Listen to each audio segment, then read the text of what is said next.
আছেন তামিম ইকবাল। কথা বলেছেন পরিবারের সঙ্গে। হার্ট অ্যাটাকের পর পরানো হয়েছে রিং। খোঁজ নিয়েছেন প্রধান উপদেষ্টা। সেনাবাহিনীকে জনগণের মুখোমুখি দাঁড় করানোর চেষ্টা চলছে বললেন তারেক রহমান। সবাইকে সতর্ক থাকার আহ্বান।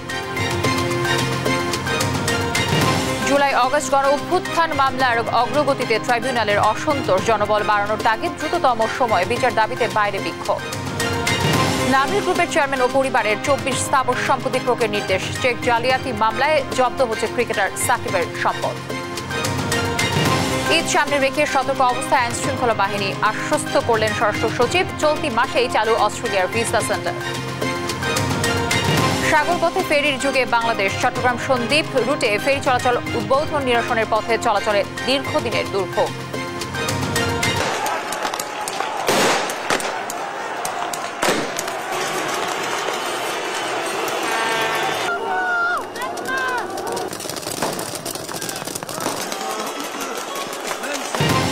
তুরস্কের প্রেসিডেন্ট প্রার্থী ইমামোগলুকে গ্রেফতার ও রিমান্ডের প্রতিবাদে রণক্ষেত্র আঙ্কারা ও ইস্তাম্বুল। পঞ্চম দিনেও দফায় দফায় সংঘর্ষ।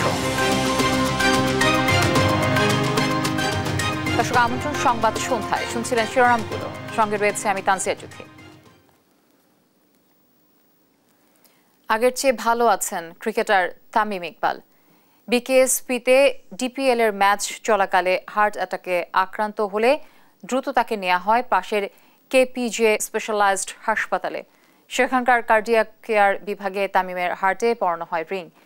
এরপর জ্ঞান ফিরলে কথা বলেন পরিবারের সদস্যদের সঙ্গে। তবে তার জটিলতা পুরোপুরি না কাটায় নিবিড় পর্যবেক্ষণে রাখা হয়েছে বলে জানিয়েছেন চিকিৎসকরা। আরও জানাচ্ছেন রাফিউল ইসলাম রাতুল।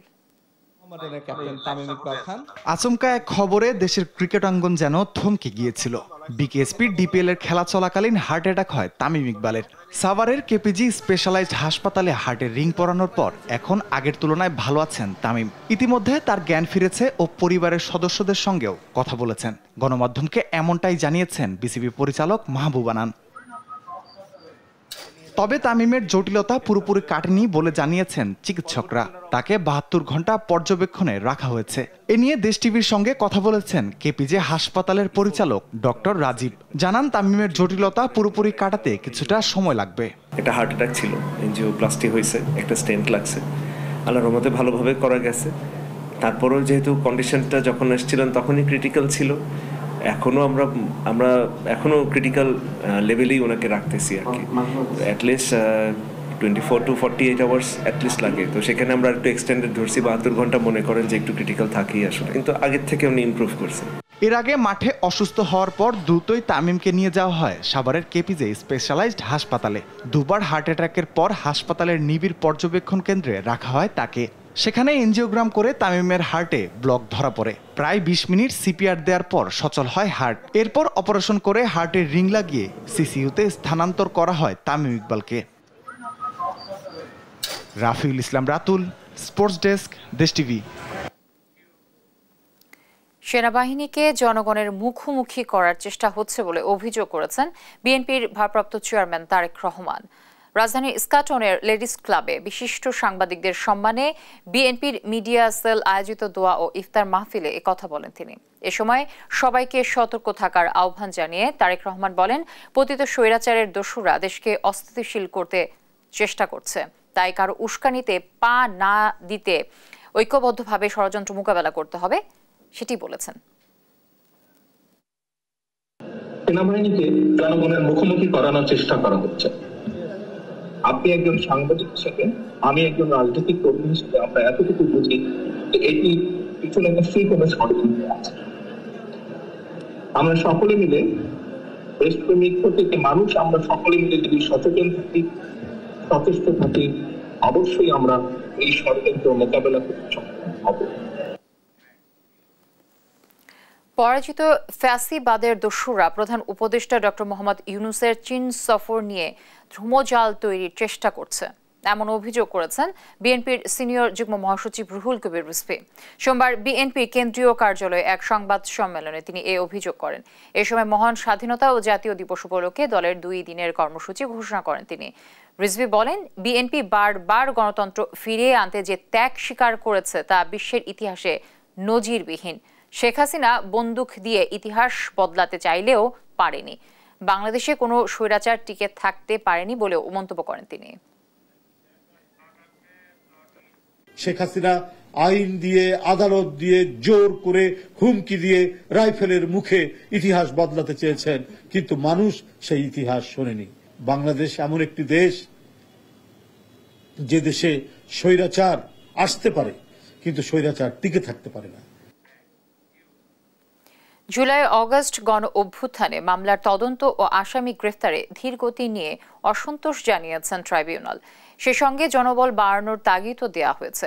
এদিকে দ্রুততম সময়ে বিচারের দাবিতে ট্রাইব্যুনালের সামনে বিক্ষোভ করেছেন শহীদ পরিবারের সদস্য ও আহতরা।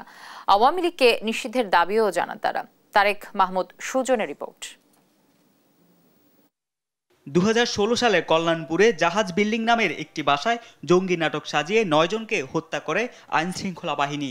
এই অভিযোগে সাবেক আইজিপি শহীদুল হক, সাবেক ডিএমপি কমিশনার আসাদুজ্জামান মিয়া সহ 3 জনকে কারাগারে পাঠানোর নির্দেশ দিয়েছেন আন্তর্জাতিক অপরাধ ট্রাইব্যুনাল। সেই সঙ্গে রামপুরায় কার্নিশে ঝুলন্ত যুবককে দফায় দফায় গুলির ঘটনায় তদন্ত প্রতিবেদন 1 মাস ও মিরপুরে আরেকটি হত্যা মামলার তদন্ত প্রতিবেদন 3 মাসের মধ্যে দাখিলের নির্দেশ দেন আদালত। শুনানিতে জুলাই গণঅভ্যুত্থানের ঘটনায় দায়ের করা মামলা ও আসামি গ্রেপ্তারের সংখ্যা নিয়ে অসন্তোষ প্রকাশ করেন ট্রাইব্যুনাল। এত বড় অপরাধ হয়েছে, এত মানুষ মারা গিয়েছে, মাত্র 100 কতজনকে আপনারা গ্রেপ্তার করেছেন, সেটা তো যথেষ্ট নয় বলে তারা মনে করছেন। ক্রস ফায়ারের নামে যে বিচার বহির্ভূত হত্যাকাণ্ডগুলো চালু ছিল, সেখান থেকে তারা সমালোচনার মুখে এক ধাপ সরে এসে বিভিন্ন বাড়িতে লোকদেরকে আটকে রেখে হত্যা করে তারা জঙ্গি সেখানে জড়ো হয়েছিল এই মর্মে তারা প্রচার করে, এবং এই ধরনের অনেকগুলো ঘটনার সাক্ষ্য প্রমাণ এই তদন্ত সংস্থা হাতে এসেছে। এই আইজিপি শহীদুল হক সহ আসাদুজ্জামান মিয়া তারা নিজেরা সেখানে ঘটনাস্থলে উপস্থিত ছিলেন। তাদের নির্দেশনায়, পরিকল্পনায় এই জঘন্যতম হত্যাকাণ্ডটি বাস্তবায়ন হয়। এদিকে জুলাই গণহত্যার দ্রুত বিচারের দাবিতে আন্তর্জাতিক অপরাধ ট্রাইব্যুনালের সামনে বিক্ষোভ করেছেন শহীদ পরিবারের সদস্য ও গণঅভ্যুত্থানের আহতরা। একই সঙ্গে আওয়ামী লীগকে নিষিদ্ধের দাবিও জানান তারা। গণহত্যাকারী এই দলকে অবশ্যই দেশ থেকে নিষিদ্ধ করতে হবে। বিচার নামে যে রঙ্গমঞ্চ তৈরি করা হয়েছে ট্রাইব্যুনালে, সেখানে কাকে ফাঁসি দিবে আসামি যদি গ্রেফতার না করে? আজ আমি পথে ঘুরতেছি, আমার সোনার বিচার চাই আমি। এ সময় বিচারের কাজ দ্রুতগতিতে করার আশ্বাস জানিয়েছেন প্রসিকিউটর গাজী এম.এইচ. তামিম। একটা কোর্টে এই 4 মাসে 150 জনের বিচার হচ্ছে, কিন্তু 150 জনের বিচার করলে হবে? যেখানে শহীদই হলো 1400, শহীদ 1400 হলে তো 14,000 আসামি হওয়া উচিত। 14,000 আসামি হওয়া উচিত শুধু শহীদদের জন্য, আর 20,000 আহত হলে 2 লাখ আসামি হওয়া উচিত। 1,500-এরও বেশি মানুষকে হত্যার সাথে জড়িতদের দ্রুত সময়ে বিচার করার তাগিদ জানান শহীদ পরিবারের সদস্যরা। তারেক মাহমুদ সুজন, দেশ টিভি, ঢাকা। নাবিল গ্রুপের চেয়ারম্যান আমিনুল ইসলাম ও তার পরিবারের সদস্যদের 24টি স্থাবর সম্পত্তি জব্দের আদেশ দিয়েছেন আদালত। দুর্নীতি দমন কমিশনের আবেদনের পরিপ্রেক্ষিতে সোমবার ঢাকার মহানগর সিনিয়র স্পেশাল জজ জাকির হোসেন গালিবের আদালত এই আদেশ দেন।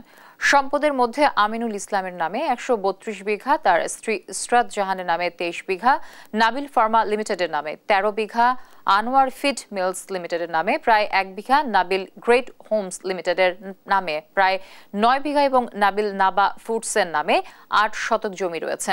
আবেদনে বলা হয়েছে নাবিল গ্রুপ অব ইন্ডাস্ট্রিজের চেয়ারম্যান ও তার পরিবারের সদস্যরা এ সম্পর্কযুক্ত প্রতিষ্ঠানের নামে জালিয়াত ও ঘুষ দুর্নীতির মাধ্যমে ঋণ নিয়ে আত্মসাৎ ও মানি লন্ডারিং এর অভিযোগ রয়েছে। চেক ডিসঅনার মামলায় ক্রিকেটার সাকিব আল হাসানের সম্পদ ক্রোকের নির্দেশ দিয়েছেন ঢাকার সিএমএম আদালত।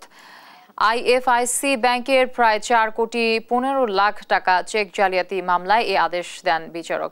গেল বছরের 15 ডিসেম্বর সাকিব ও তার এগ্রো ফার্মের কর্মকর্তা সহ 4 জনকে আসামি করে মামলা করে প্রতিষ্ঠানটি। পরে 18 ডিসেম্বর জারি করার সমনে আদালতে হাজির না হওয়ায় 19 জানুয়ারি আসামিদের বিরুদ্ধে গ্রেফতারি পরোয়ানা জারি করেন আদালত।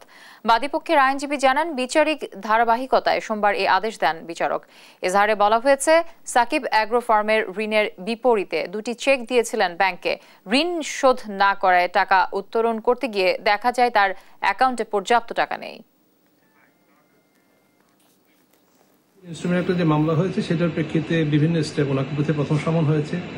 সমন হওয়ার পর উনি যখন এপিআর করেনি, তার পরবর্তীতে ওয়ারেন্ট হয়েছে। এখন ওয়ারেন্টের পরবর্তীতে যার পর উনি যখন আসেননি, এখন বিচারিক কার্যক্রমে যাওয়ার জন্য, মামলাটা বদলি হওয়ার জন্য এই স্টেপগুলো পার হতে হবে। ওনার প্রোক্লামেশন অ্যাটাচমেন্ট, ওনার সম্পত্তি প্রকার একটা আদেশ হয়েছে। দেশের আইন শৃঙ্খলা পরিস্থিতি স্থিতিশীল রয়েছে, তবুও জরুরি অবস্থা জারি নিয়ে গুজব ছড়ানো হচ্ছে মন্তব্য করেছেন স্বরাষ্ট্র সচিব নাসিমুল গনি। বলেন, ঈদকে সামনে রেখে সর্বোচ্চ সতর্ক অবস্থায় রয়েছে আইন শৃঙ্খলা বাহিনী। তৌফিক মাহমুদ, মুন্না রিপোর্ট। গেল কিছুদিন ধরে সামাজিক যোগাযোগ মাধ্যমে নানা ধরনের গুজব চলছে। এমনকি দেশে জরুরি অবস্থা জারি সহ আইন শৃঙ্খলা বাহিনীকে নিয়েও চলছে গুরুতর সব গুজব। এদিকে বৃহস্পতিবার অফিস হয়ে টানা 9 দিনে ছুটিতে যাচ্ছে দেশ। এমন পরিস্থিতিতে সোমবার দুপুরে সমুদ্র পথে অবৈধভাবে অস্ট্রেলিয়া যাওয়া বাংলাদেশিদের দেশে ফিরিয়ে আনতে বাংলাদেশ ও অস্ট্রেলিয়ার মধ্যে সমঝোতা স্মারক চুক্তি অনুষ্ঠিত হয়। সবাই উপস্থিত ছিলেন স্বরাষ্ট্র উপদেষ্টা। চুক্তি অনুষ্ঠান শেষে দেশের চলমান সমসাময়িক বিষয় নিয়ে কথা বলেন স্বরাষ্ট্র মন্ত্রণালয়ের সিনিয়র সচিব নাসিমুল গনি। জরুরি অবস্থা জারির গুজব সহ ঈদে আইন শৃঙ্খলা বাহিনীর প্রস্তুতি নিয়ে কথা বলেন স্বরাষ্ট্র সচিব। সম্বন্ধে আমার কোনো কমেন্ট নাই। এগুলা মেয়ার গসিপস, আলাপ আলোচনা হচ্ছে, দু একজনের কথা বলছে, এর সম্বন্ধে আমার কোনো কমেন্ট নেই। আমাদের যে কাজ আছে সেটা আমরা জারি রাখবো এবং সেভাবে চলতে থাকবো। আমরা ভিজিলেন্সি একটুও কমাই নাই।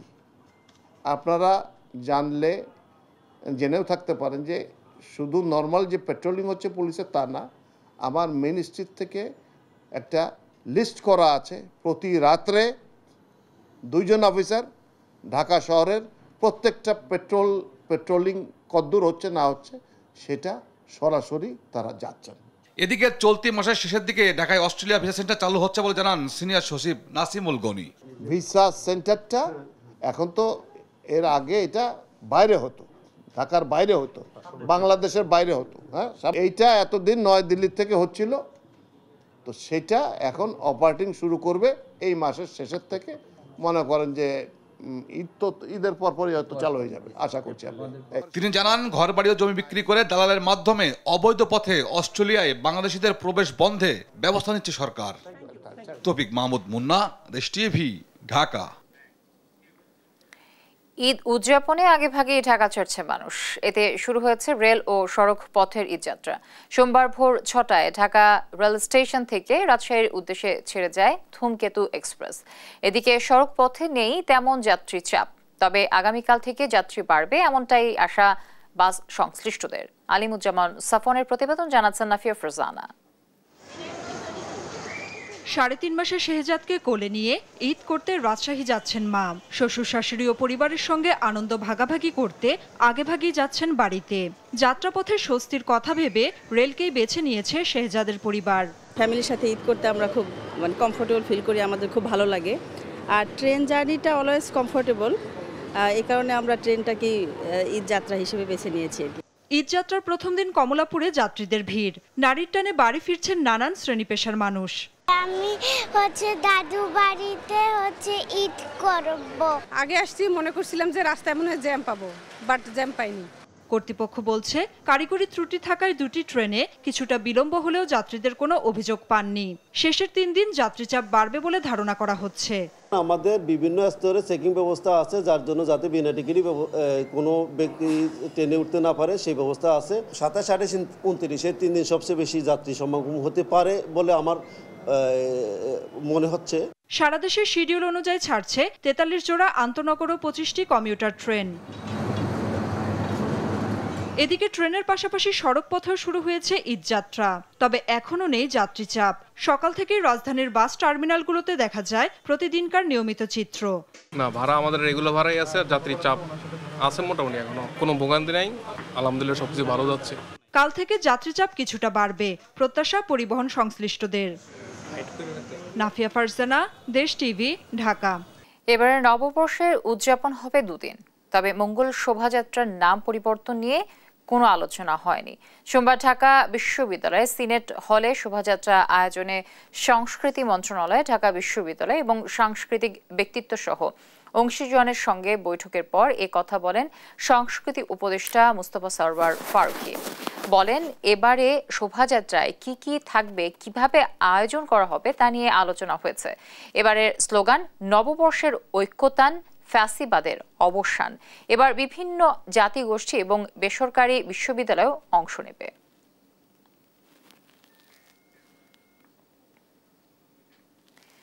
দেশের রাজনীতিতে হস্তক্ষেপ নয়, বরং সেনাবাহিনী দেশের প্রতি দায়বদ্ধতা থেকে দায়িত্ব পালন করবে বলে মন্তব্য করেছেন জাতীয় নাগরিক পার্টির উত্তরাঞ্চলের মুখ্য সংগঠক সার্জিস আলম। সোমবার বেলা 11টার দিকে সৈয়দপুর বিমানবন্দরে সাংবাদিকদের প্রশ্নের জবাবে একথা বলেন তিনি। জানান, সেনা প্রধানের সঙ্গে বৈঠক নিয়ে নিজেদের মধ্যে মতনৈক্য নেই। রিফাইন্ডিং আওয়ামী লীগ বা অন্য নামে আওয়ামী লীগকে ফিরিয়ে আনার গল্প সেনাবাহিনী সহ অন্য কেউ যাতে না শোনায়। এ সময় গুজবকে ব্যাধি উল্লেখ করে গুজব বিরোধী সেল তৈরির জন্য সরকারকে অনুরোধ করেন সার্জিস আলম। শুধু বাংলাদেশ সেনাবাহিনী না, এই বাংলাদেশে আর কেউ যেন আওয়ামী লীগের যে কোনো ভার্সনের গল্প না শোনায়, এক। এবং দ্বিতীয়ত হচ্ছে, আমরা আশা করব যে বাংলাদেশ সেনাবাহিনীর প্রতি আমাদের যে রেসপেক্টের জায়গাটা আছে সেটা প্রতিষ্ঠান হিসেবে তারা ধরে রাখবে। বাংলাদেশের অভ্যন্তরীণ যে রাজনীতি, এই রাজনীতিতে তাদের যে আমরা কখনোই তাদের কোনো হস্তক্ষেপ প্রত্যাশা করব না, বরং তারা প্রতিষ্ঠান হিসেবে দেশের প্রতি তাদের যে দায়বদ্ধতা, তাদের যে কাজ, সেটা তারা ঠিকমতো পালন করে যাবে, এটাই আমাদের প্রত্যাশা। দুর্নীতিবাজদের পাচার করা টাকায় গড়া বিদেশের সম্পদ জব্দে তৎপর দুর্নীতি দমন কমিশন দুদক। একথা জানিয়ে সংস্থাটির মহাপরিচালক বলেন, বিদেশে থাকা সম্পদ জব্দের বিষয়ে আদালতের আদেশ কার্যকর করতে কাজ করছেন তারা। এদিকে 70 কোটি টাকা অবৈধ সম্পদ অর্জন এবং 232 কোটি টাকার অস্বাভাবিক লেনদেনের অভিযোগে মামলা হয়েছে সাবেক চিফ হুইপ নূরে আলম চৌধুরী ও তার স্ত্রীর বিরুদ্ধে। বাকিটা জানাচ্ছেন আমাদের সহকর্মী ফজলে আদিত্য। 5 আগস্ট গণ অভ্যুত্থানের মুখে শেখ হাসিনা দেশ ছেড়ে পালিয়ে যাওয়ার আগেও বিভিন্ন গণমাধ্যমে আসে দেশের টাকা বিদেশে পাচার এবং সেই টাকায় হাসিনার আশীর্বাদ পুষ্টদের সেকেন্ড হোম গড়ে তোলার তথ্য। সাবেক ভূমিমন্ত্রী সাইফুজ্জামানের যুক্তরাজ্যে 360টি ফ্ল্যাট, যুক্তরাষ্ট্রে 9টি বিলাসবহুল অ্যাপার্টমেন্ট এবং দুবাইয়ে 54টির মতো সম্পদ রয়েছে। সাইফুজ্জামানের মতো হাসিনার আশীর্বাদ পুষ্টদের অনেকেই বিদেশে টাকা পাচার আর কানাডায় বেগম পাড়ার গল্পটা পুরনো, কিন্তু তাদের বিষয়ে উদাসীন ছিল বিগত সরকার এবং দুদক। পট পরিবর্তনের পর তাদের বিষয়ে তৎপর দুদক। দেশের সম্পদ জব্দের পাশাপাশি বিদেশি সম্পদ জব্দেরও উদ্যোগ নিয়েছে সংস্থাটি। মহাপরিচালক জানান, কাজটি সহজসাধ্য নয়, তবে এই কাজে কোনো গাফিলতি নেই। এই প্রক্রিয়াটা একটু সময় সাপেক্ষ, বাট এই কার্যক্রমগুলো চলমান আছে। বিদেশি সম্পদ জব্দের ক্ষেত্রে যে প্রক্রিয়াটা অনুসরণ করতে হয়, বিজ্ঞ আদালতের আদেশ সহ মিউচুয়াল লিগ্যাল অ্যাসিস্ট্যান্ট রিকোয়েস্ট সংশ্লিষ্ট দেশে প্রেরণ করতে হয়, তো সেই কার্যক্রমগুলো করা হচ্ছে। এদিকে 70 কোটি টাকার অবৈধ সম্পদ অর্জন ও 232 কোটি টাকার অস্বাভাবিক লেনদেনের অভিযোগে মাদারীপুর 1 আসনের সাবেক সংসদ সদস্য ও সাবেক চিফ হুইপ নূরে আলম চৌধুরী ও তার স্ত্রীর বিরুদ্ধে মামলা করেছে সংস্থাটি। 57 কোটি টাকারও বেশি মূল্যের সম্পদের মালিকানা অর্জন এবং তার নামেও ব্যবসা 8টি ব্যাংক হিসাবের মাধ্যমে 232 কোটি টাকারও বেশি অস্বাভাবিক এবং সন্দেহজনক লেনদেন করার অভিযোগ অনুসন্ধানকালে প্রমাণিত হয়েছে। এছাড়াও অবৈধ সম্পদ অর্জনের অভিযোগ অনুসন্ধানে সিআইডির সাবেক প্রধান মোহাম্মদ আলী সহ 6 পুলিশ কর্মকর্তার তথ্য চেয়ে সিআইডিতে চিঠি দিয়েছে দুর্নীতি দমন কমিশন। ফজলে আদিত্য, দেশ টিভি, ঢাকা।